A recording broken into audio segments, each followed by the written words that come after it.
Hello, everyone. So we've just heard from the demand side, the investors. We're now going to look at the means for supply, the market infrastructure, the machinery of markets to deliver the products to facilitate these investments.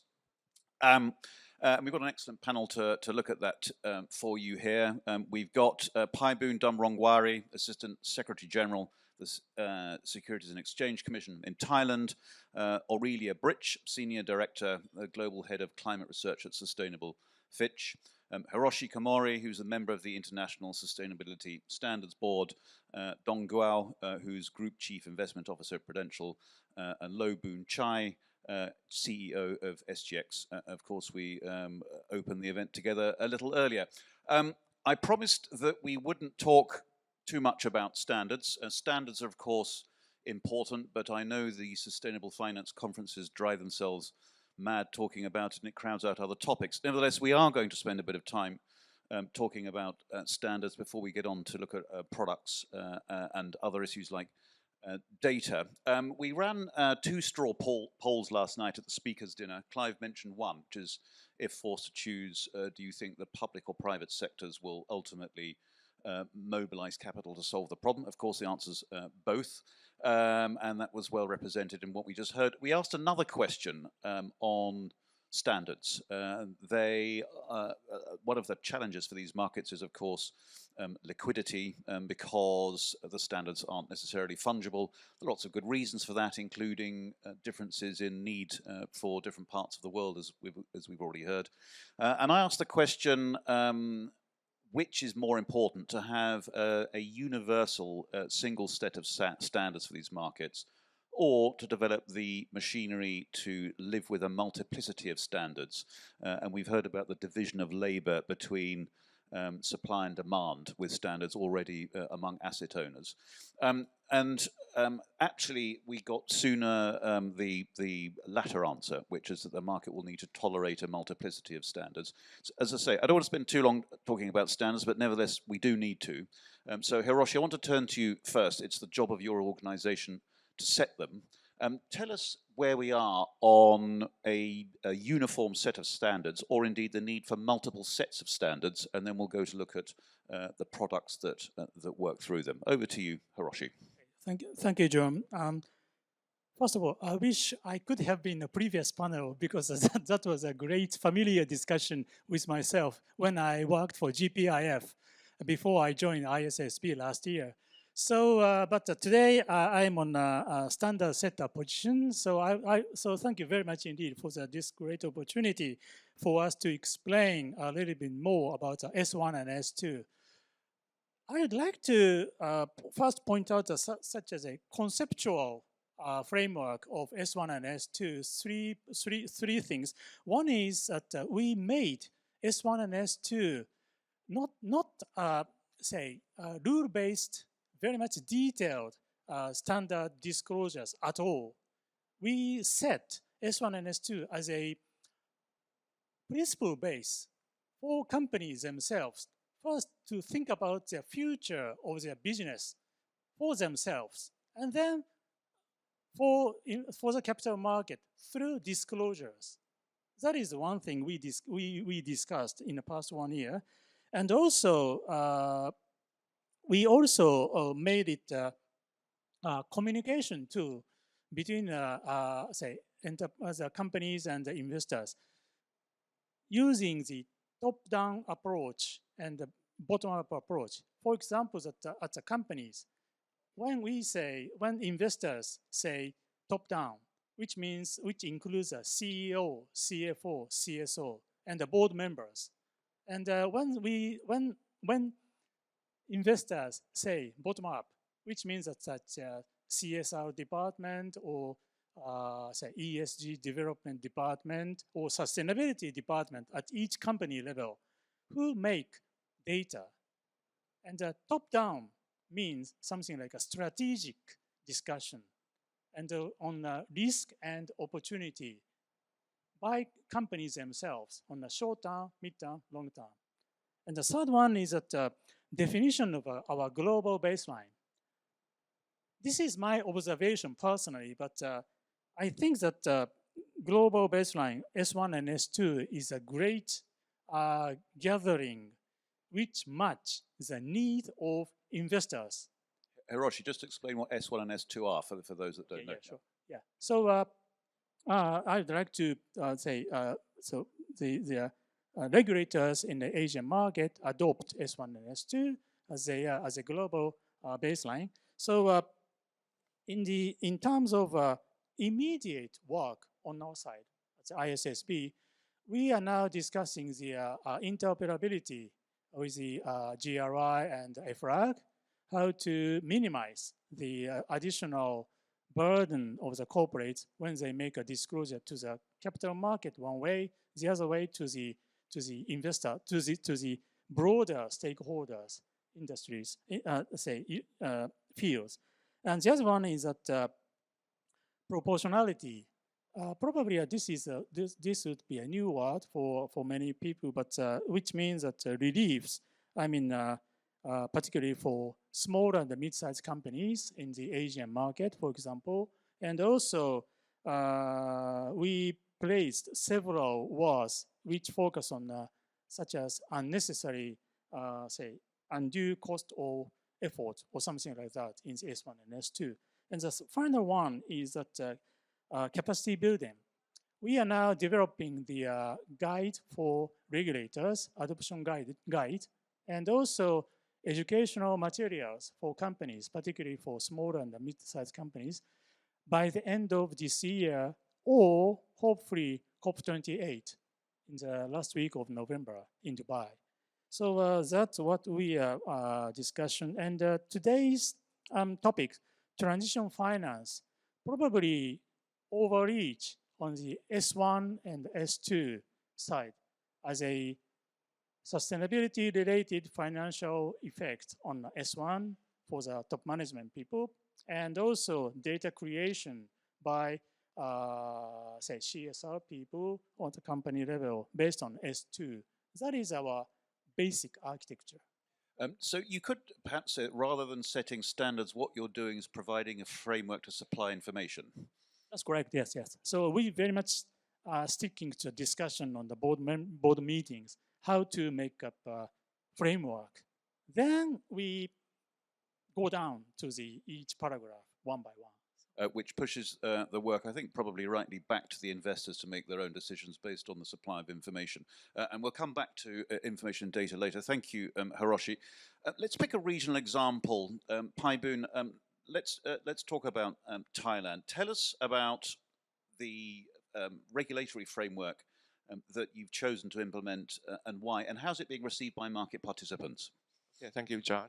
Actually, as a capital market regulators, I think it's quite challenge when we focus on the ESG context, right? Because we are just a part of the ecosystem, this ecosystem. And when we talk about the capital market regulator, SECs, in my side, fundraising side, I think we have two main tasks in the past. I mean, like in today as well. Is the first one is that we have to make a capital market for all in Thailand. This means that whatever the size of the company, small, medium size, can come into the capital market and raise fund, and with the effective cost and efficient cost. And another side about the investor, we must ensure that the investor have sufficient information to make an informed decision, right? When ESG come into our context, in the last year, 2022, SEC just required the company listed on the stock exchange to disclose information about the ESG. And like other countries as well, I think. And we mix about the ESG reporting with the business reporting, and we call one report. But before we launch the new requirement, we went with other organizations like UNDP or other organizations to have a series of seminars to share the experience to the top management. What is SDG, ESG, or what they must they have to train the employee to understand it, to ensure that disclosure is in the right way, in the correct way. It's the first part of the information. And not only the SEC, but Stock Exchange of Thailand or SET have a plan to facilitate the ESG roadmap as well. SEC have initiated and developed we call it ESG data platform. They require that the listed company put the ESG data into the structured format, which can help the further use for in the overall context for the preparer and user. They are now in the phase one that they put some data, and the one who can all the other stakeholder can come into the platform and can bring the data to use on their own purpose.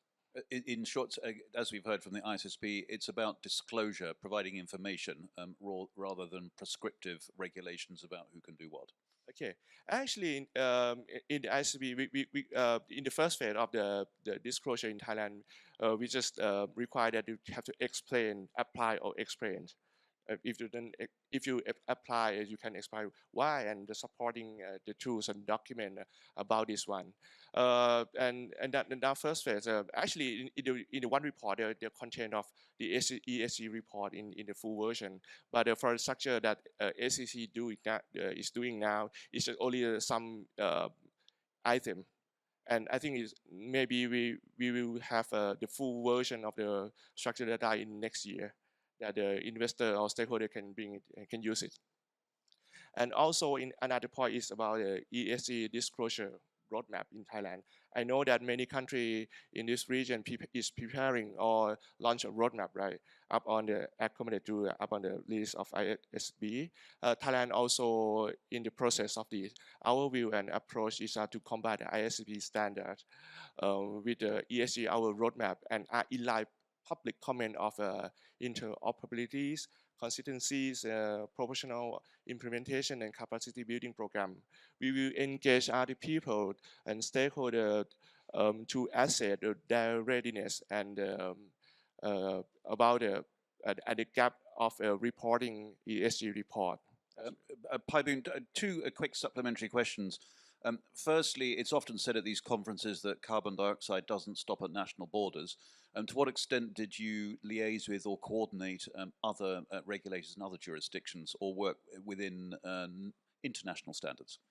Actually, as a market, as I told you before, like as a capital market regulator, right, we focus on the market regulator stakeholder, but we have like co-national gases with the bodies responsible for the make policies about this area, and we co together that to ensure that not only the listed company but other company understand about the policy, the national policy about the carbon.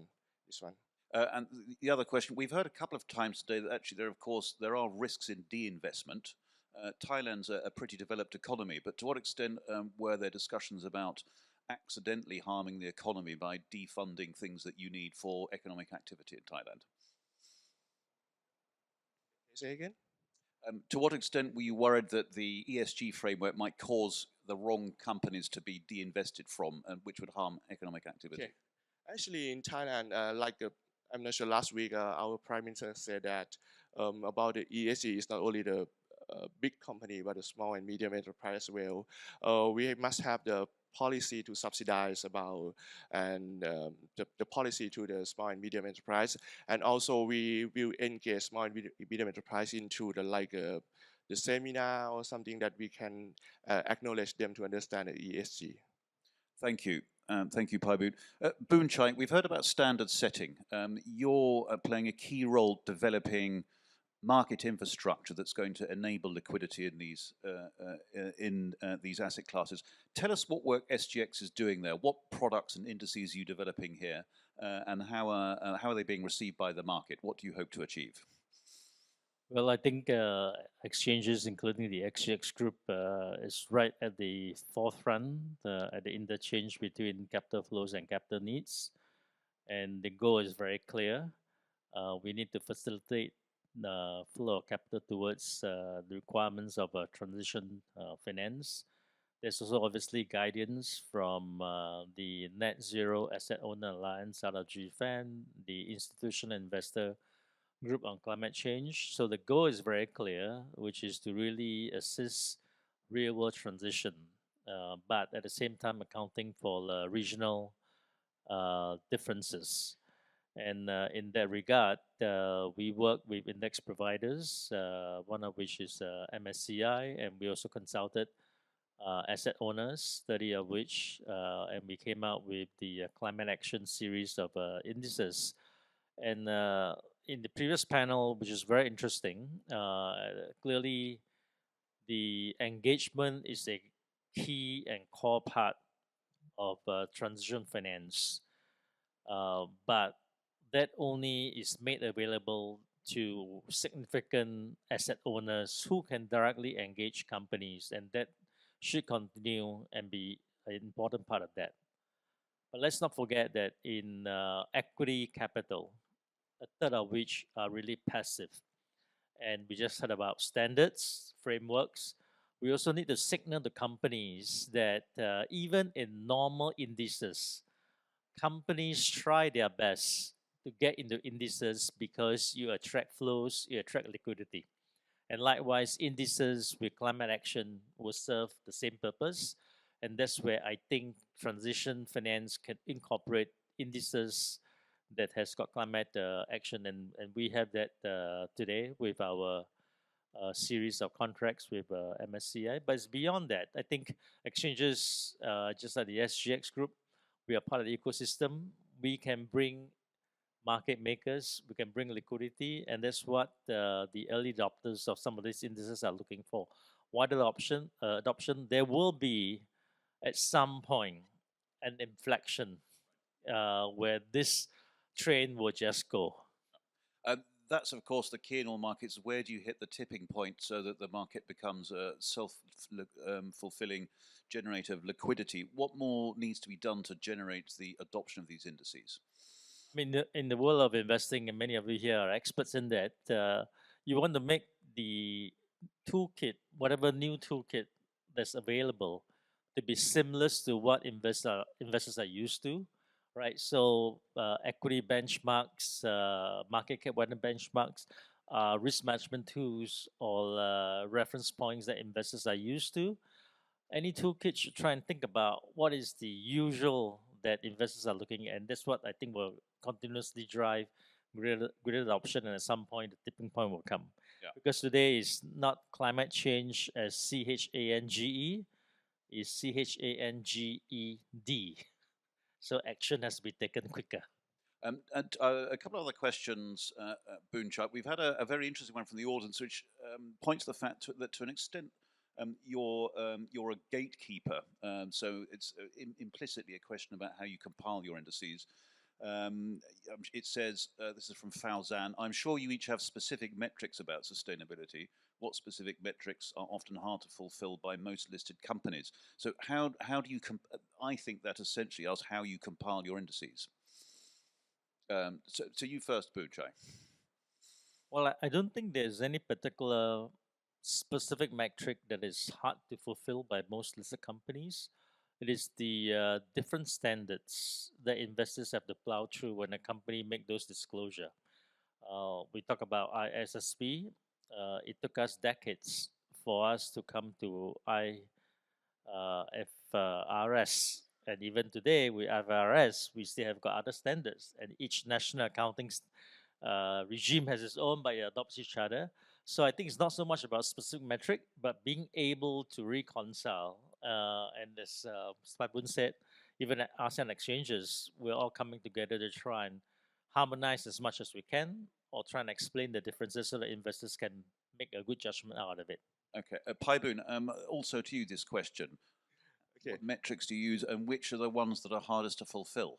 Actually, I agree with Mr. Long about the no specific metrics that the listed company fulfill, but it's another dimension. I mean, like if you are a big company, right? You have a resource, you have many things. You can put everything. You have a resource that you can do it in the right way and easier. But in a small company, you have to understand more. You have to put resource more. Maybe I think there's no specific metrics, but about the readiness of the company is dependent on that. Thank you. Just a quick, yeah, please come in. Please, yeah, please. Hi, thank you. Thank you for having me today. Well, Sustainable Fitch is a ESG rating provider, so we do have a look at disclosure and what type of data is missing. Even for in developed markets such as the EU, which obviously has a lot more disclosure, companies are still struggling to disclose scope 3 emissions, right, outside of their direct control. So that's even in developed markets with much more developed regulations. In APAC, what we're seeing is that the vast majority of corporates don't disclose and do not even have net zero targets. So you see the gap there. Yeah, good point. I would come back to you, Aurelia, in just a moment to look at the international scene on products as well. But last quick question to you, Boon, Chye. To what extent do you wish to convene standards and assets outside Singapore on your exchange, and to what extent, therefore, they have to tolerate different standards for different regions in the indices on SGX? Well, I think to the extent we can get data portability, I think be useful. The net zero data public utility that's been created globally, and even here in Singapore, the MS blueprint, our ES genome that will fit into that. And then even within ASEAN exchanges, we're trying to have interoperable platform for data, and I think that will bridge the gap to the extent closing as much as we can. Okay, thank you. Aurelia, let's zoom out a bit to the global picture. What do you think the key product trends are that will mobilize capital to achieve the aim? What are we seeing? Sure, I think there's a lot of innovation at the moment in the sustainable finance world, which I think is quite promising and will help the flow increase in the future. From a fixed income perspective, which is what Sustainable Fitch mostly focuses on, especially on the bonds market, there's probably three main avenues, three main instruments that will help transition hard-to-abate sectors. One of them might come as a surprise, actually. Probably green bonds, sustainability-linked bonds, and transition bonds. So ICMA, which is the entity that published the benchmark principles for ESG label bonds, says in its transition finance book that entities should favor green bonds and SLBs. So green bonds are usually seen as a key instrument to finance already green, already sustainable projects. But actually, it can be a very good avenue for transition as well, provided it's well done.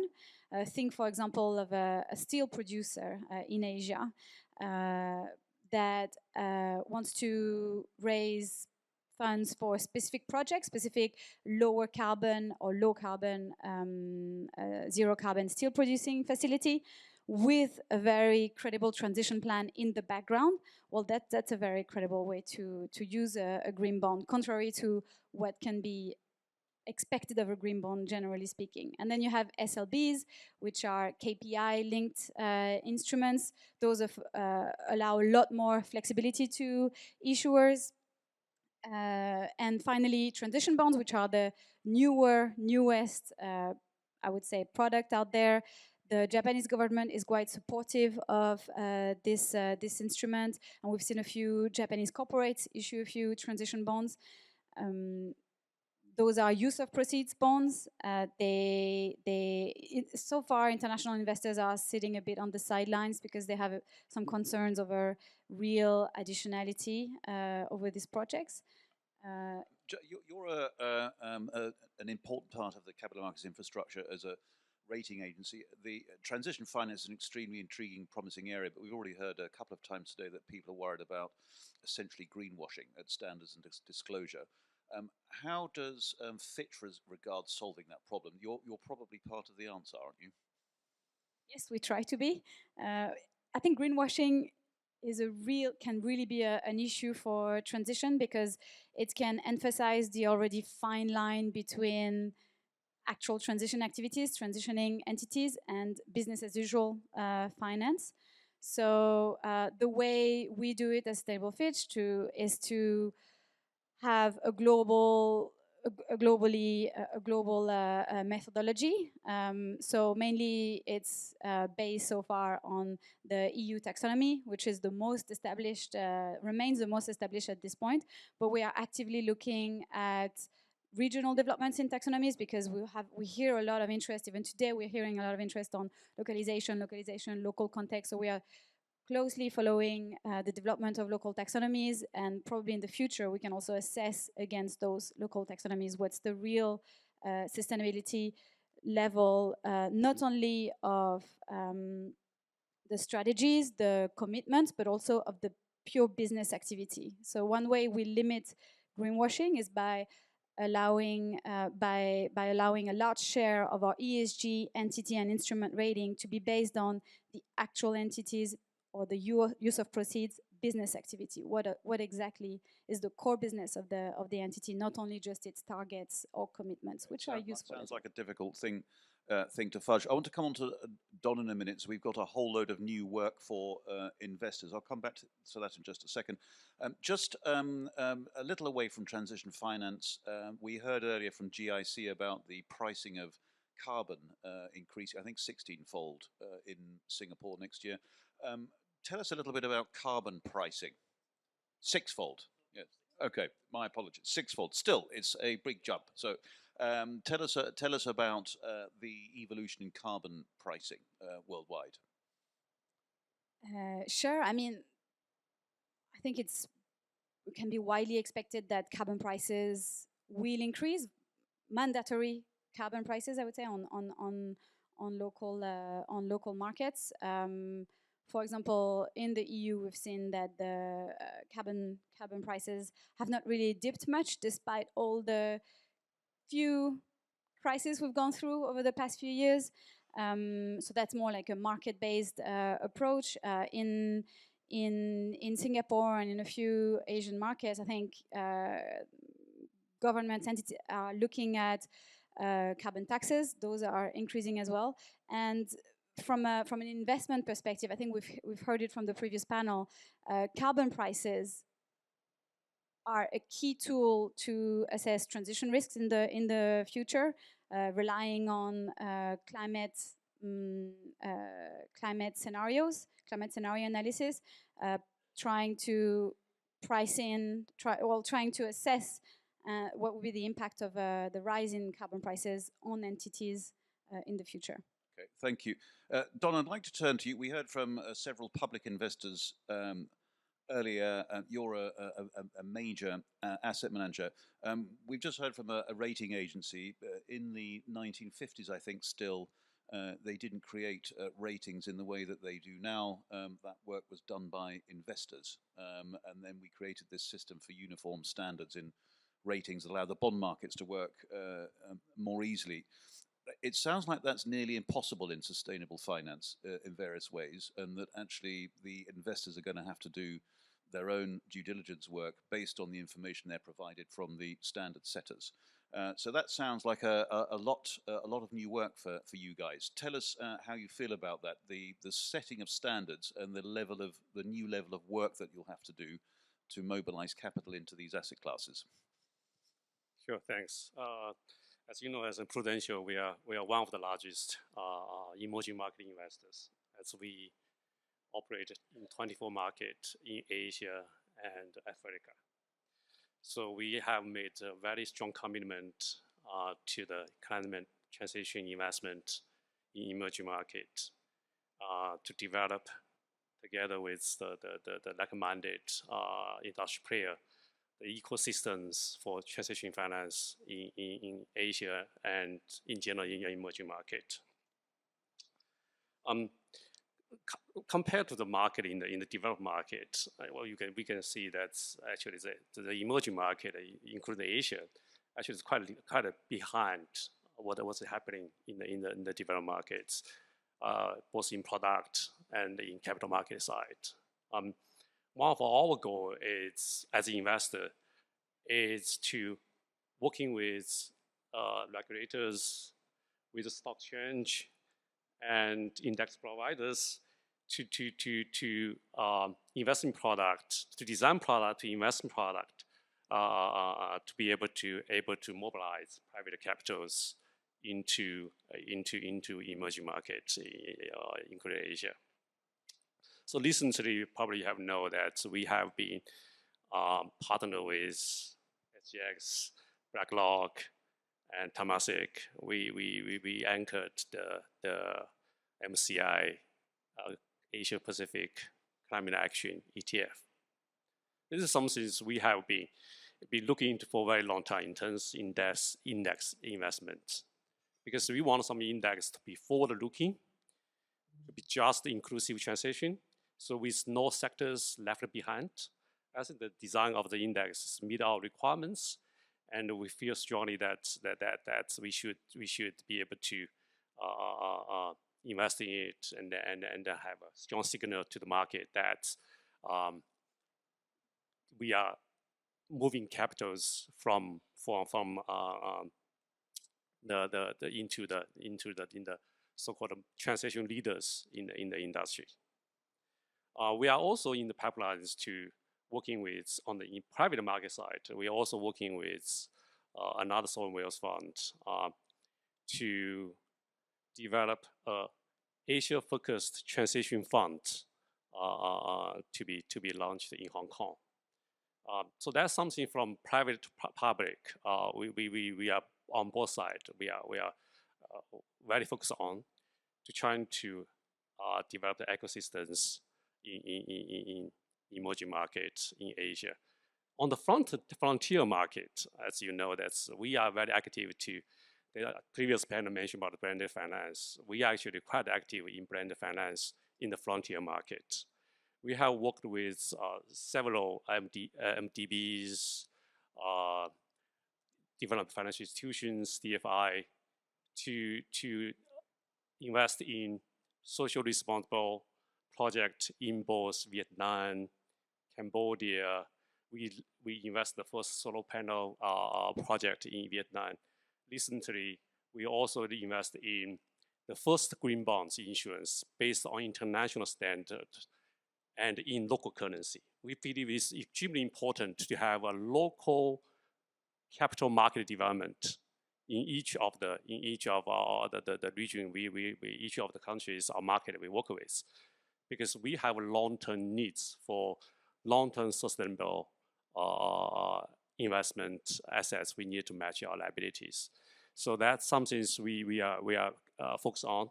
We are working quite actively with recommended industry players to build the whole ecosystems for transition finance in this region. Don, you mentioned you use international standards to make local decisions, which I think is very interesting. Which international standards are you talking about? We actually have an advantage on because we are global companies, but we operate locally. That's right. We have 24 markets in both Asia and Africas. So we using global standard, but at the meantime, we also respect the local difference as well. So the local, as you know, different countries have different starting points and start different paths to net zero. So we respect that as well. So we are quite flexible in terms of our investment. We from both international perspective as well as from local context perspective. Were a couple of us earlier at a roundtable with some pension companies, and I got the sense that there's quite a high degree of confusion about the proliferation of products, green bonds, sustainable linked bonds, and a whole lot of ESG-related bonds that are available before these markets are properly liquid. Are you happy with the diversity of product supply to meet different investor preferences, or would you prefer that these categories were merged into a single liquid asset class from the point of view as an investor? From an emerging market point of view, I think it's investor point of view, I think we want to have more product as possible. I think that come to the harmonize it. I think it's a later stage for me, because at this moment we really need to speed up. I think that we really need to speed up the transition efforts, especially in Asia. As you know, we contribute 40% of CO2 emission, still growing because our economy is doing well. So the CO2 the emission still growing. So we really need to have more product on the shelf for people to invest in. I think that's extremely important. I think that's why we respect the local difference in different markets we operate.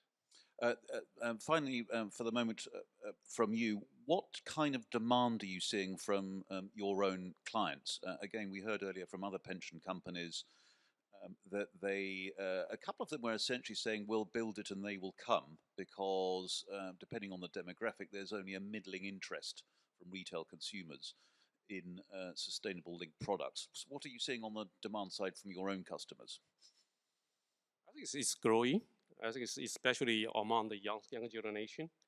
I think we have in our insurance linked product, we have mandate to have every country have one. So every market we can launch one sustainable, at least one sustainable insurance linked product. Actually, it's well received.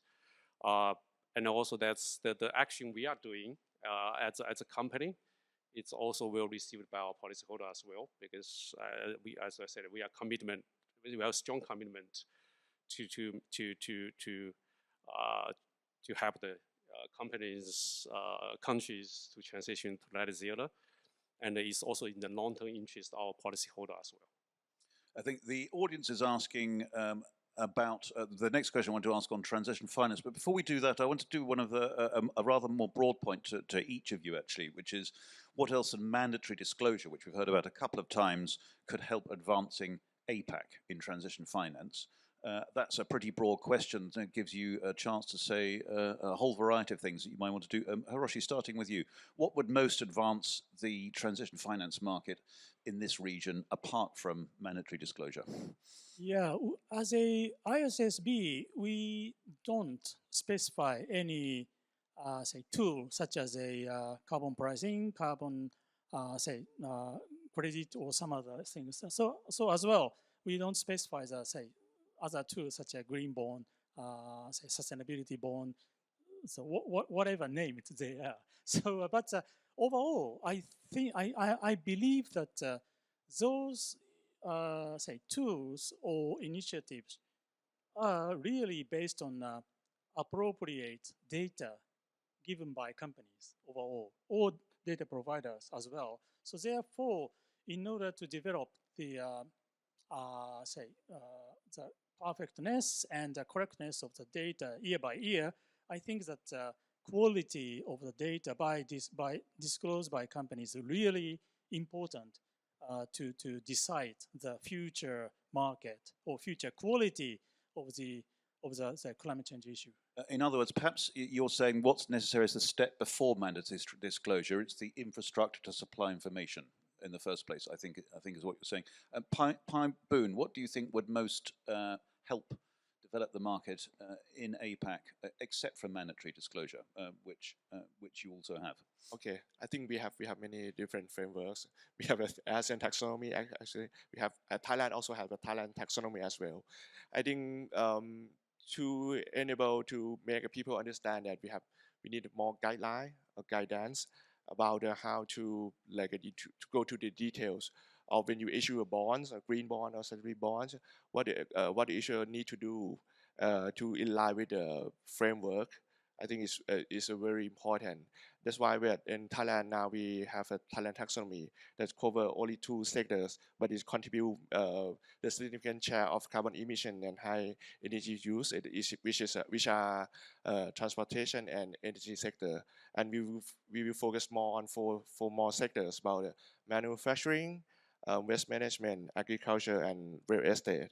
I think we need more guidance that give a detail to the issuer or stakeholder to understand the framework and can apply in the right way. In short, education, you think? Yeah, okay, great. Boon, what else? You're a pioneer in developing product. What else might APAC region need in order to advance the sustainable finance and the transition finance market, do you think? What would most help it? Well, I think we need some carrots. We need some incentives.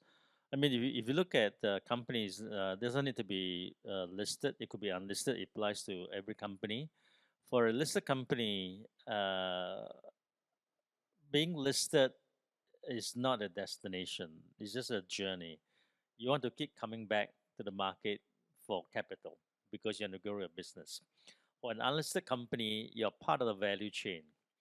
And one of the questions earlier on the disclosure of metric, everyone will be asked to disclose scope 3. And if you're even if you're a listed company, you'll be part of the value chain. So for a listed company, it's clear being able to disclose what you have just allows investors to be able to allocate and move capital and create better liquidity for you, and also supply capital as and when you want to come to the market, because you're clearly in the business of continuing to grow your business. And what do you think about the point of trying to not just harmonize standards maybe, but harmonize products in order to generate a self-reinforcing liquidity? Markets are all about, and stock exchanges are all about liquidity. What tools might we need to create that? Well, I think you need a diversity of products because you serve different needs. But that said, for listed products, listed derivatives, there is always a queen bee.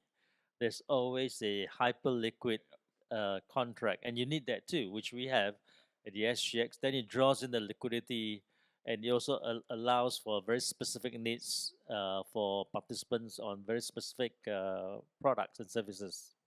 Thank you. Aurelia, what might you add to the APAC region apart from mandatory disclosure to speed the market up here? Sure, the list is getting thinner. I agree with what you said, Paiboon. More details on pathways, credible sectoral pathways. This is what we're missing for many sectors. Sorry to interrupt. What does that mean? Sorry, for many sectors such as shipping or even shipping, steel, etc. There is no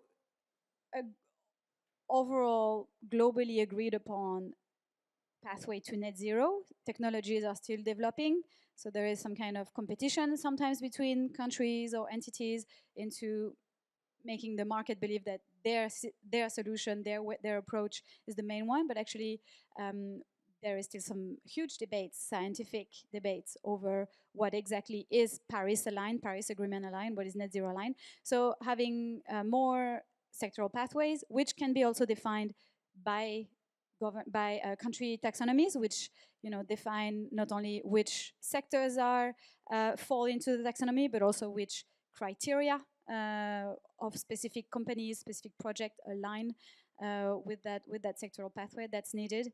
And I think, yes, some kind of carrot, some kind of rewards. For example, in Singapore, we've seen the governments providing support to first-time issuers of label bonds. I think that's a huge help, because it helps to fill the gap, fill the higher expense, the higher cost, which comes with more disclosure and ESG labeled bond issuance. And so we're going to hear a lot more about that this afternoon with blended finance and the multilateral development banks. I think you're saying that it's incumbent perhaps on government and government institutions, and perhaps including sovereign wealth funds, to take the first step to crowd in others, I think you're saying.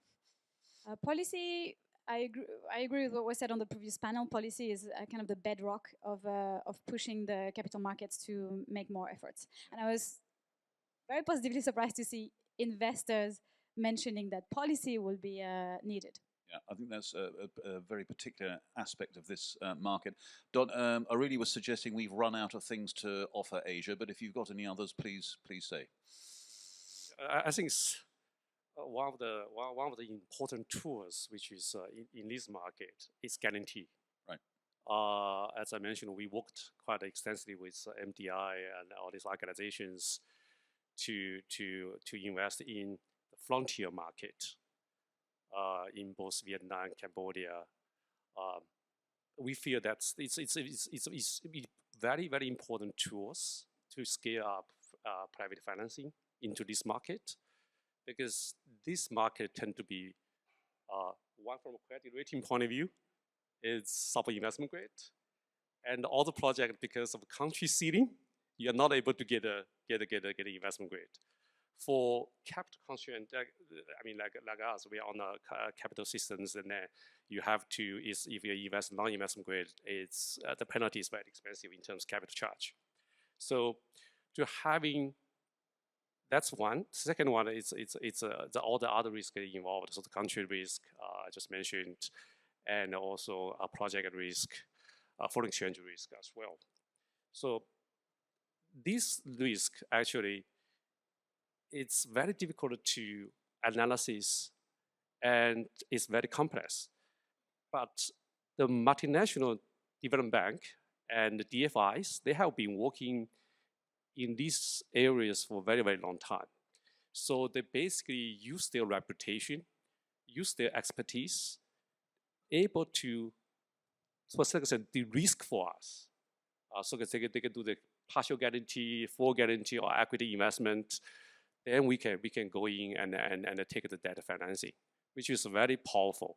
At the moment, I think it's the IFC did a research that the public money with the private money, the leverage is only 1.2. So basically $1 public money, you're only able to bring $1.2 private money, which is the multiple is really low. If we really need to meet the goal of mobilize $2 trillion into emerging market, we really need to scale up in terms of the balance sheet of the multinational banks, development financial institutions, and to do more guarantees. Really, that's very effective. Don, we had a question appear a moment ago, which is not capital markets related, so I don't want to spend long on it, but it is interesting with respect to demand in APAC. The question was, will there be a woke backlash in Asia? So I don't want to spend long on it because it's not capital markets, but what do you think about that question? In other words, do you think there'll be a growing resistance to sustainable investments? And in the US, that's become a disastrous field where it differs from state to state about whether you are obliged to or obliged not to invest in sustainable products. Do you think that trend might appear in Asia potentially? I haven't seen it.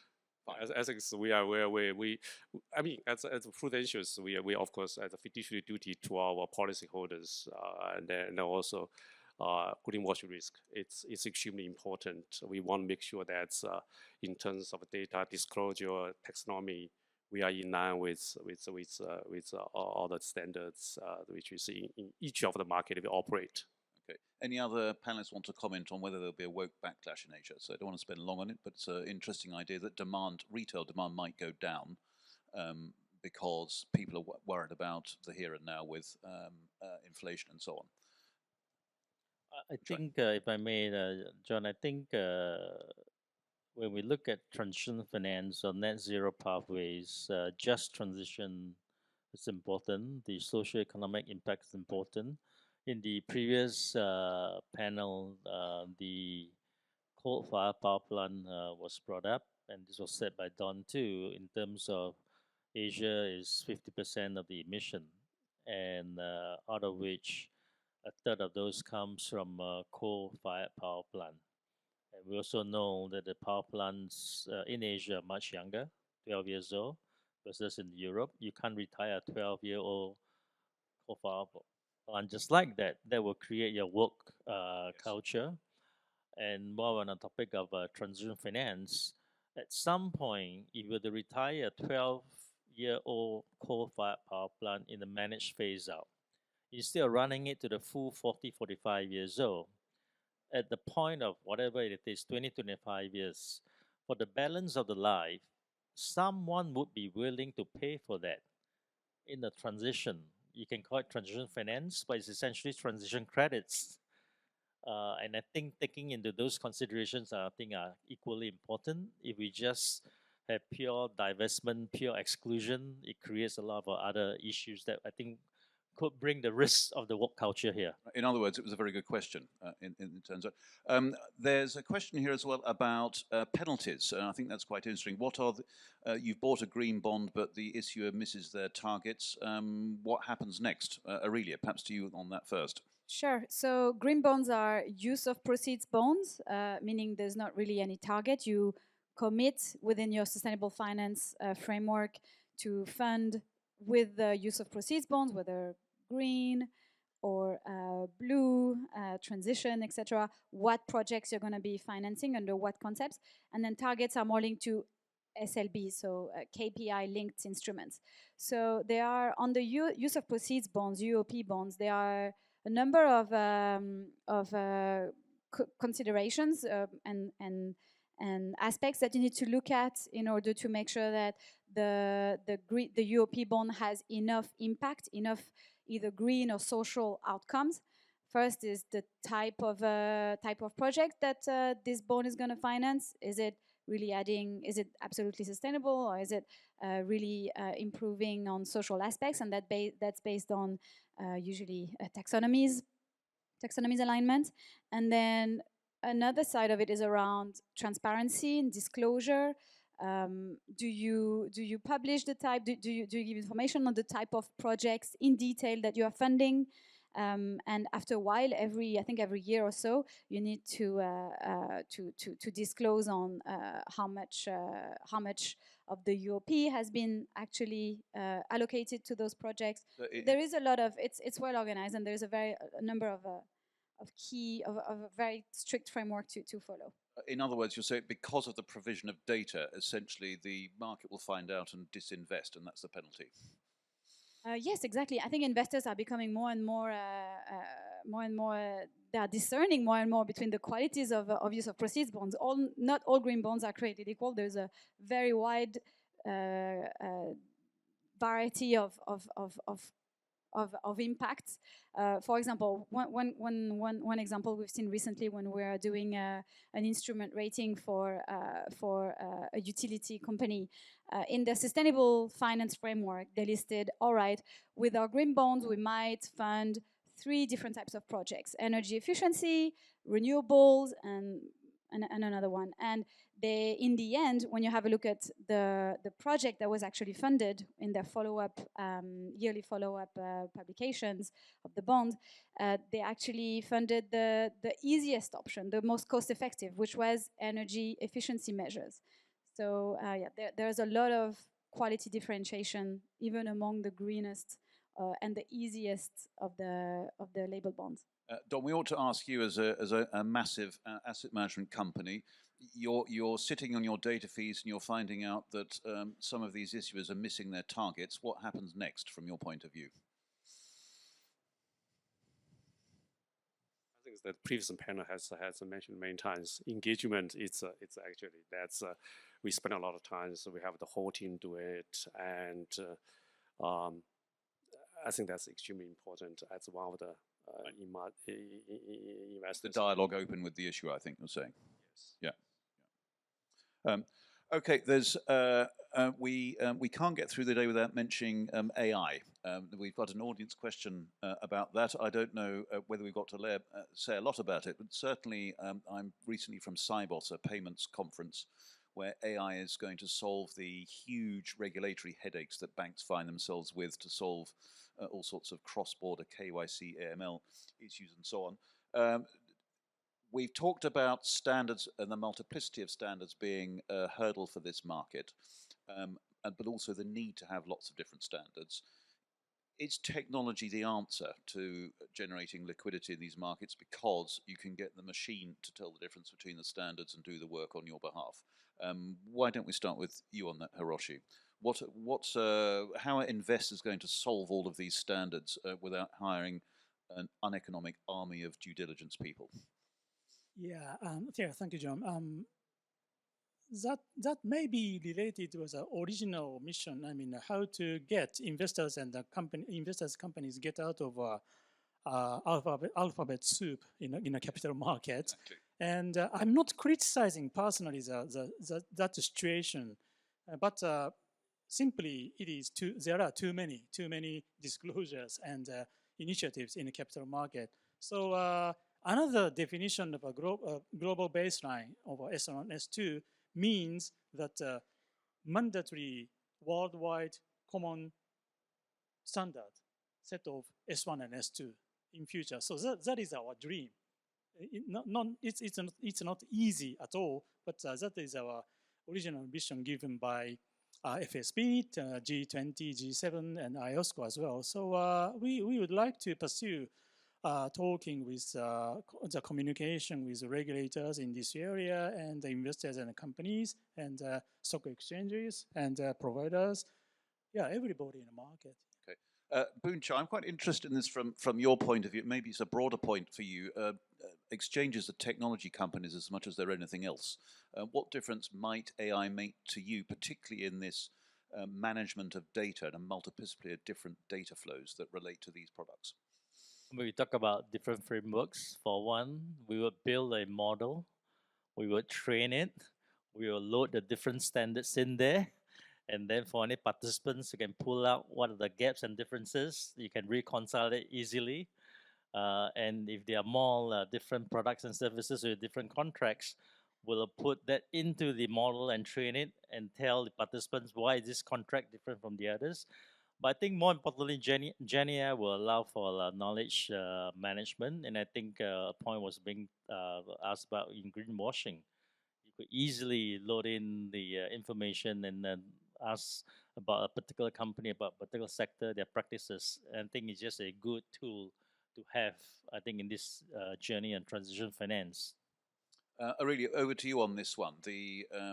Maybe we should tolerate this huge amount of data variety and solve it with technology that's going to read it and analyze it more quickly. Sure, I think AI can be a useful tool to gather some data, publicly available data. But eventually, when you do have a look at something as simple as scope 1, 2, 3 disclosures, what's published in the documents that AI could scrape, you see so many different exclusions, ways that it's being phrased that, as you say, in the end, we're going to need a lot of people checking the data that AI is scraping. So that's one point. Another point is around the fact that a lot of information that assessment providers, including Sustainable Fitch, but not just Sustainable Fitch, do their assessment upon relies on engagement with the issuers and with companies, because a lot of the information is not being published. So we go several times to speak with every single issuer to say, all right, can you explain this better? What's your policy on this? What's your policy on that? And that can have a direct impact on the actual assessment. So AI, yes, can be a tool, but yeah, I think the work that the many analysts we have on the ground in different offices is needed to have a really detailed assessment. And it's in personal relationships with the issuers, by the sounds of things, which the machine can't do. Yes. Yes. That sounds labour intensive. Don, what about you? AI. So I know the banks think it's going to shunt top line to bottom line eventually. Is that what you think as an asset management company about AI, particularly with respect to this area where there's a potential big burden of work on information? You know, we are one of the largest asset owners. We use, a lot of invest globally. So the disclosure from different countries, different companies, all have a different kind of data, which is sometimes it's a very headache for us to consolidate and use the same format we want to be used and analysis it. I think it's in this expected. I think it's AI in the future is definitely can reduce the complexity to consolidate all the reports from different managers, from different funds, from different countries, companies, make it easy for us to report, to disclose. I'd like to go on to the last question now. Thank you. And thank you, audience, for the terrific questions as well. And I'm going to ask you one at the end with an analog show of hands. But this question, the last one I'd like to ask from Adam Heng, I think is a great one to conclude on. Which markets or countries in Asia show the most potential in terms of sustainable capital markets? And what more could be done to cultivate the optimism?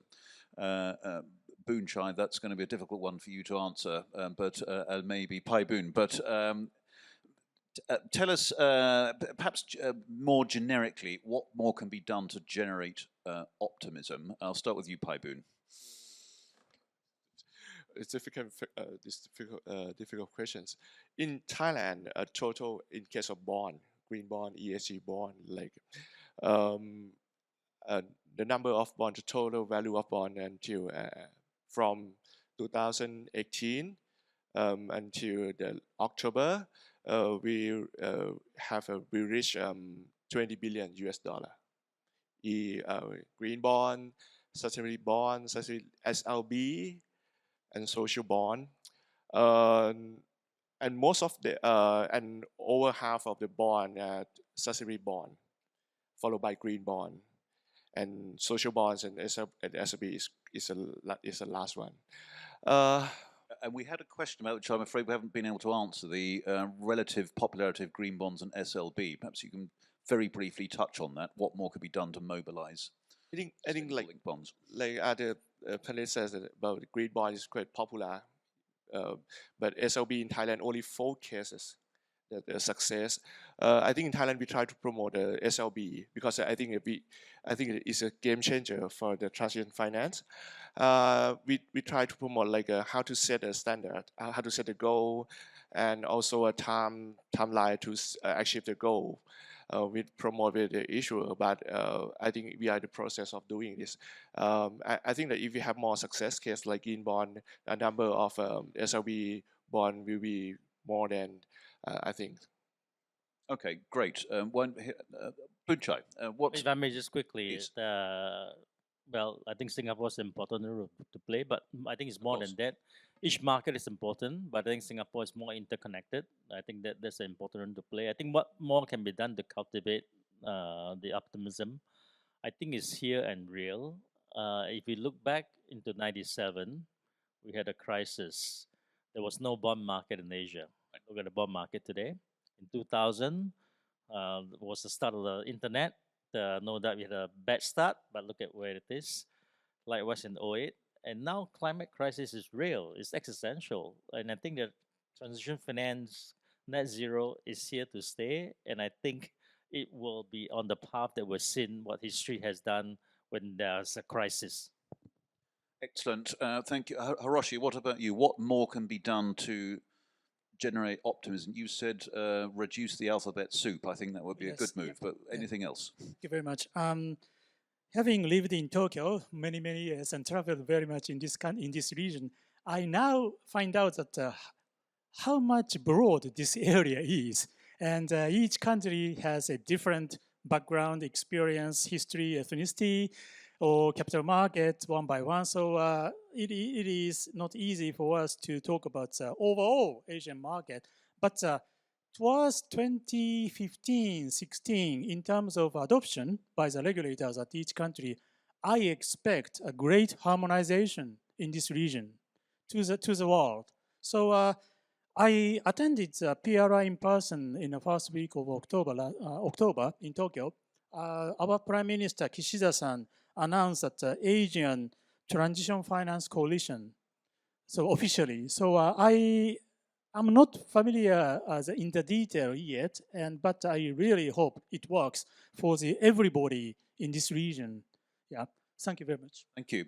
Aurelia, to you next. What more can be done in Asia to generate to optimism? And we've heard about the sensible trade-offs between data standards and the economic needs of now and the future and so on. But what would you think would most help?